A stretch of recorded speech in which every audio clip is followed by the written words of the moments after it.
Fleetwood Mac starts their tour at the Nationwide Arena in Columbus, Ohio on April the 4th, and I know the band recorded 2 new songs for us. We should be hearing them any day now.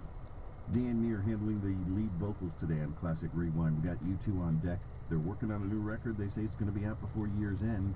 Van Halen starts us off this time. David Lee said that the band is going to tour Europe late this year and then give us more U.S. gigs next year. Their manager replied by saying, "Hey, that's news to me."